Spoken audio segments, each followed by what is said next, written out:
Olá, tudo bem? Vamos continuar a sua preparação para o vestibular com mais uma aula gravada. O tema desta aula é a ordem geopolítica e econômica. Vamos lá, então, adiante. O primeiro item para essa aula, gente, é lembrar de como foi a Guerra Fria, a antiga ordem mundial. Ela se desenvolveu aproximadamente entre 1945 e 1990.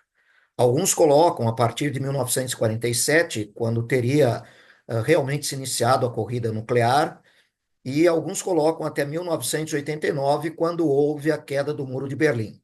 1990, a reunificação das Alemanhas. A velha ordem mundial da Guerra Fria, ela foi caracterizada por um mundo bipolar, um mundo dividido em dois grandes blocos com duas superpotências, né, procurando suas alianças pelo mundo. Os Estados Unidos de um lado e a União Soviética de outro.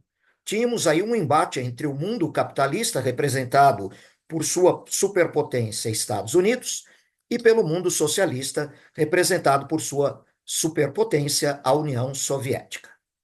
Durante esse período, o que a gente vê entre os dois blocos, entre as duas superpotências, é uma intensa disputa de caráter político, estratégico e militar. Estados Unidos e União Soviética não chegaram a entrar em conflito um com o outro, isso é verdade, mas estiveram participando, direto ou indiretamente, de uma série de conflitos regionais que foram ocorrendo durante o período da Guerra Fria.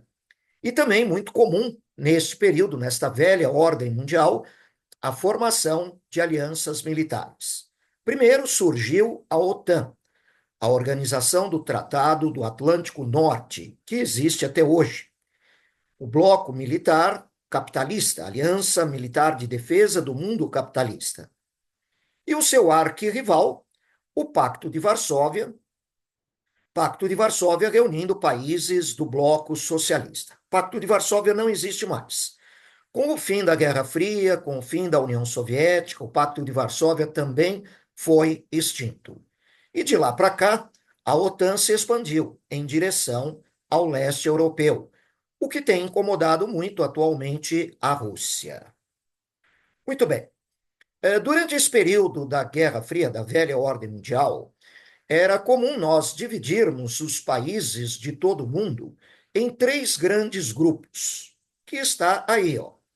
O primeiro mundo, reunindo os países capitalistas desenvolvidos, ou países centrais, aqueles que efetivamente dominavam e, na verdade, continuam dominando o mundo capitalista, desenvolvedores de grandes e modernas tecnologias. O segundo mundo, constituído pelos países socialistas, ou então, lembrando, né, das teorias econômicas do chamado mundo da economia planificada, tá? Com planejamentos normalmente a cada 5 anos, né? Propriedade estatal, dos meios de produção, perfeito? Muito bem. E um terceiro mundo, que envolveria a maior parte dos países, constituído então pelos países capitalistas subdesenvolvidos, ou em desenvolvimento, como era o termo utilizado antigamente, né? E aí incluindo boa parte da América Latina, a África, grande parte da Ásia, Oceania, perfeito? Sendo esse terceiro mundo um mundo que mantinha uma relação de dependência em relação ao primeiro, dependência de capitais, dependência de tecnologia, enquanto o primeiro mundo era o mundo dominante, perfeito? Bom, tudo isso se transformou, né? Como eu estava falando antes, ocorreu a queda do Muro de Berlim, a reunificação das Alemanhas, crises econômicas severas no mundo socialista, reformas políticas também no centro-leste da Europa, e aí então essa grande transformação acabou nos levando a uma nova ordem mundial, do chamado mundo global, a partir basicamente da década de 90. Perfeito? É um mundo multipolar, em que observamos várias lideranças regionais. A União Soviética não existe mais. A gente pode continuar destacando, e muito, os Estados Unidos da América, a Alemanha, na Europa, o Japão, na Ásia, mas veja que surgiram novas lideranças regionais ou mundiais. Inegavelmente, aí a China seria o grande destaque, perfeito? O Brasil, como um possível líder, né, ou uma liderança regional aqui na América Latina, ou quem sabe na América do Sul, correto? A disputa agora é econômica, uma intensa briga por mercados consumidores e também uma disputa tecnológica, com o desenvolvimento de tecnologias muito avançadas. Veja aí, né, os avanços que vêm ocorrendo na inteligência artificial. Formaram-se, então, blocos regionais de comércio. Por exemplo, a União Europeia, a sucessora do antigo Mercado Comum Europeu, um bloco regional comercial que, na verdade, hoje tem muitas outras unificações, não só econômica, muitas legislações comuns, perfeito? Muito evoluído. Esse bloco, o SMCA, é o descendente do antigo NAFTA, do Acordo de Livre Comércio da América do Norte, que foi repactuado e continua reunindo os Estados Unidos, o México e o Canadá. O nosso Mercosul, o bloco da PEC, Cooperação Econômica da Ásia e do Pacífico, a Parceria Transpacífica e vários outros. Perfeito? Muito bem. Nessa nova ordem mundial, nesse novo período, costumamos fazer menção a um outro tipo de divisão dos países pelo mundo afora. Não mais aquele primeiro, segundo e terceiro mundo. Consideramos hoje dois grandes blocos: o bloco do norte e o bloco do sul, o norte rico e o sul pobre. E veja, isso não é de grande rigor geográfico, né? Você pode perceber aqui essa linha vermelha, né? Nessa divisão do norte rico e sul pobre, que há países do hemisfério sul, sim, que estão no norte rico, que tem um padrão econômico e social bem alto. Assim como há países do hemisfério norte que estão no sul pobre. Quer dizer, geograficamente não é uma divisão rígida, ou pelo menos que considere a linha do Equador, né? Bem distante disso, como você pôde perceber. Tá? Muito bem.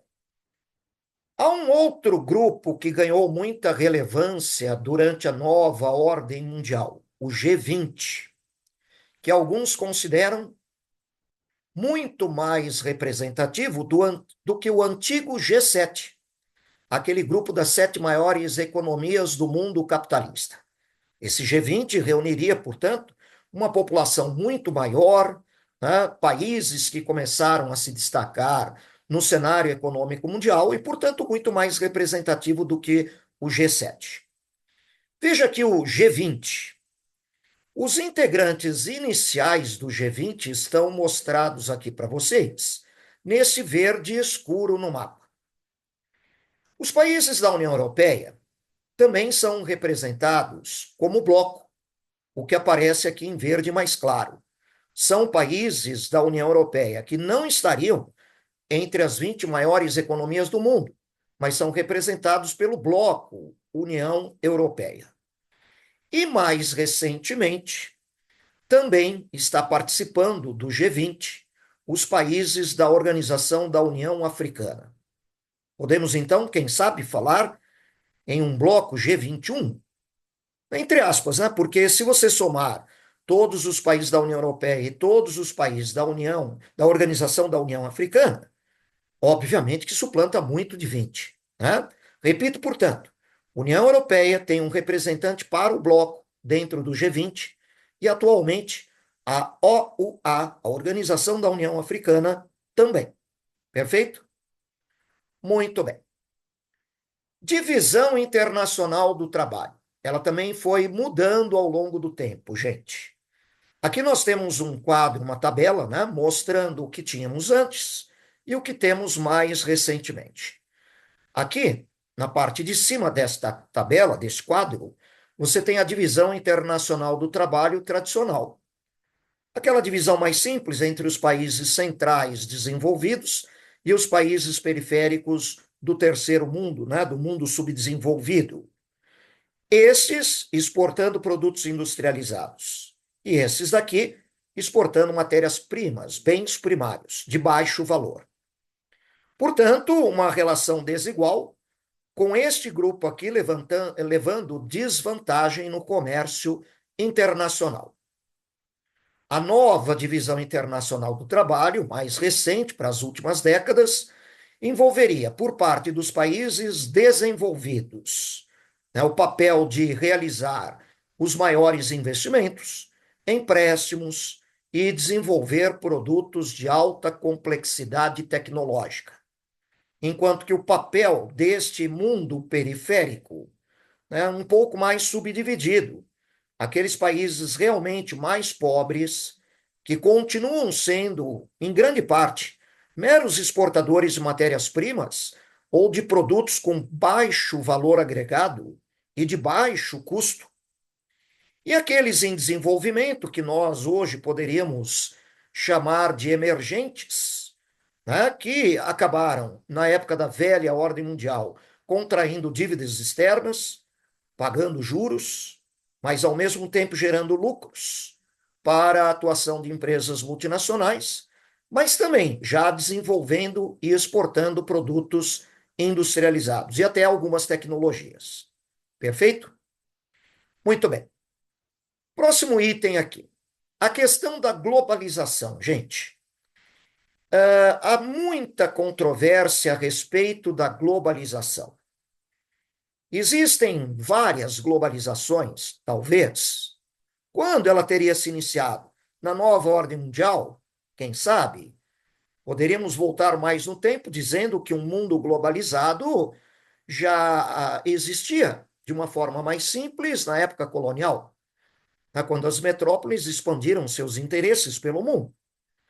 De qualquer maneira, no mundo globalizado de hoje, existem críticas a respeito da globalização.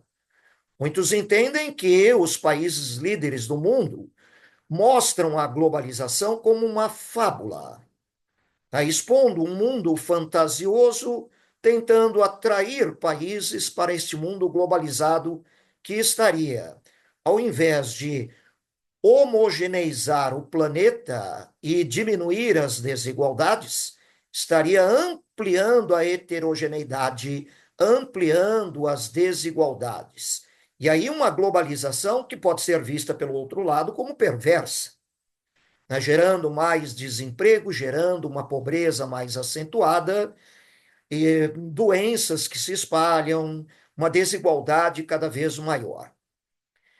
Ou então podemos entender a globalização como possibilidade.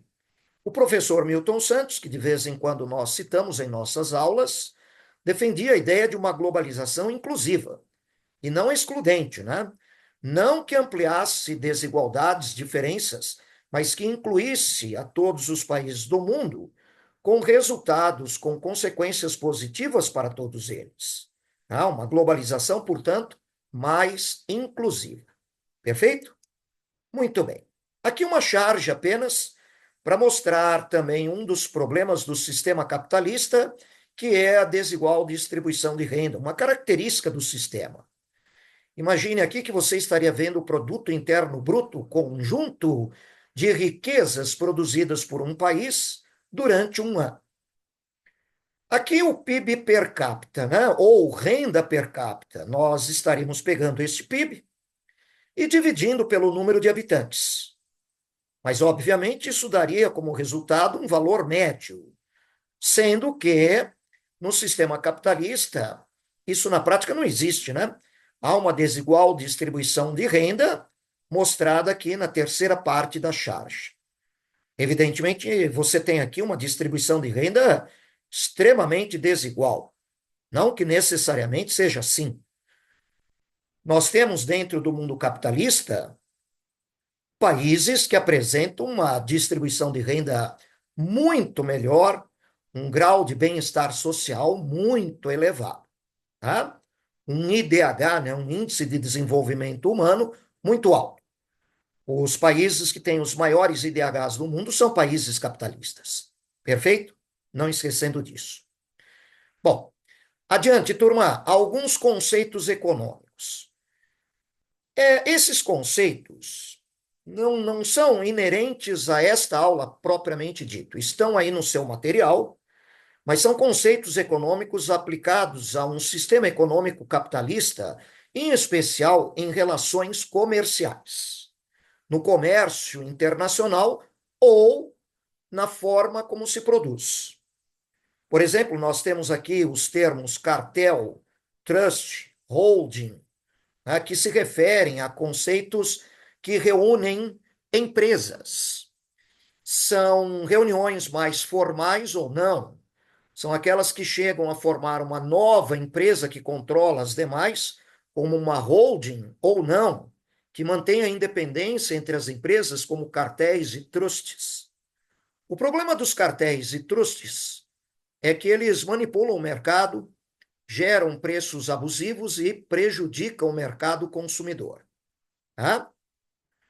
O oligopólio é uma situação comum no mundo hoje, é uma estrutura de produção em que poucos grandes produtores, fabricantes, controlam sozinhos um setor da produção. Por exemplo, a produção de pneus aqui no Brasil são pouquíssimos grandes produtores. Perfeito? Dumping é um outro conceito que aparece aí para vocês, né, relacionado a uma prática desleal de comércio. Por exemplo, através da exploração de salários muito baixos, ou de outras maneiras em que o produto a ser vendido acaba ficando mais barato do que o custo de produção. Ele é colocado no mercado desse jeito para acabar com a concorrência, que não aguentaria essa prática desleal de comércio. Perfeito? Muito bem. Além dos conceitos que foram apresentados aí, um pouco fora do contexto da nossa aula, vale uma perguntinha aí para a gente chegar ao encerramento da aula. Será que nós estamos atualmente vivendo uma nova Guerra Fria? E aí, recorrendo ao material de vocês, olha esse mapa que você tem aí no seu módulo. Bom, nós temos aqui, turma, estes países nesta coloração avermelhada seriam aqueles mais alinhados com a China, que emerge como uma nova grande potência mundial. Economicamente, ela já rivaliza com os Estados Unidos. Estados Unidos, o maior PIB do mundo, China em segundo lugar. Agora, politicamente, militarmente, ainda não, né? A China ainda não tem um poder militar que possa fazer frente diretamente ao poder militar dos Estados Unidos da América. Mas, de qualquer forma, uma aliança China-Rússia é algo que preocupa o mundo ocidental da OTAN, tá? Perfeito? Muito bem. Em verde, você teria aqui os principais aliados dos Estados Unidos, aquele grupo mais alinhado diretamente. Obviamente, aí estão os países da OTAN, países de língua inglesa, né? Estados Unidos, Austrália e Nova Zelândia recentemente têm se esforçado em aprimorar sua cooperação militar, porque, obviamente, há uma preocupação muito grande com o crescente poderio militar da China aqui no Pacífico, no mar da China Oriental, Meridional, perfeito? Muito bem. E esse bloco, nome intitulado foi Bloco Flex, quer dizer, para onde anda? A quem vai se alinhar? Seria uma reedição do antigo G77, o grupo dos países não alinhados durante a Guerra Fria? Será? Bom, é uma questão que se levanta, né? Uma dúvida, né? De que lado eles estariam melhor alinhados. Nesse contexto, a gente pode falar no BRICS ampliado. BRICS, aquele grupo que se formou, reunindo inicialmente o Brasil, a Rússia, a Índia, a China e a África do Sul, e que no ano passado decidiu se ampliar, aceitando novos membros. Perfeito? Vejamos aqui, turma. O número um, a Arábia Saudita, ela foi convidada. Mas olha que curioso. Até este momento em que eu estou gravando esta aula para vocês, vou situar no tempo aí, né? Porque eu não sei quando é que você vai assistir esta aula, de repente, no ano que vem você estará assistindo. Então, no momento em que eu estou gravando esta aula, primeira quinzena de outubro de 2024, a Arábia Saudita ainda não havia decidido realmente entrar no BRICS ampliado. Ainda não teria formalizado isso. Tá? Ainda não havia decidido reiterar, ratificar a sua entrada no bloco. Perfeito? O 2, a Argentina, foi convidada, mas o presidente Javier Milei decidiu não entrar. Aí nós temos o 3, o Egito, o 4, Emirados Árabes Unidos e o 5, a Etiópia. Convenhamos, não são das maiores potências econômicas do mundo, né? O que sugere uma crescente aliança do bloco BRICS ao comando chinês. Também, neste momento que eu estou gravando esta aula para vocês, outubro, em Kazan, na Rússia, esse momento ainda não ocorreu, no momento que eu estou gravando, mas uma reunião do BRICS já ampliado. Não sei dizer para você, mas dependendo de quando você for assistir essa aula, talvez o resultado dessa reunião do BRICS ampliado, outubro de 2024, em Kazan, na Rússia, já tenha gerado algumas repercussões. É interessante ficar de olho. Perfeito? Tudo bem? Muito bom. E aí, então,